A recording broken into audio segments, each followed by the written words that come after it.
Paano nga ba natin mahanap yung inner peace natin? Alam nyo, ang pinakaunang gawin nyo is kailangan mong mahalin yung sarili mo. And be grateful kung anong meron ka. Kahit anong opportunity na meron ka, gawin mo. 'Di ba? Huwag mong isipin yung mga sasabihin ng ibang tao na ito hindi mo kaya. Kasi ikaw talaga sa sarili mo ang may alam kung kaya mo ba yang gawin. 'Di ba?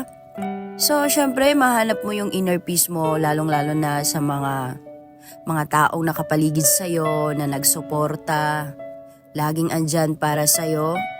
'Di ba? Kahit yung iba, maririnig mo yung mga negative na sinasabi nila sa'yo, pero mas lamang pa rin yung mga sumusuporta.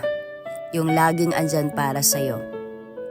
Kaya kung ikaw, nahihirapan ka mang hanapin ang inner peace mo, simulan mo sa sarili mo.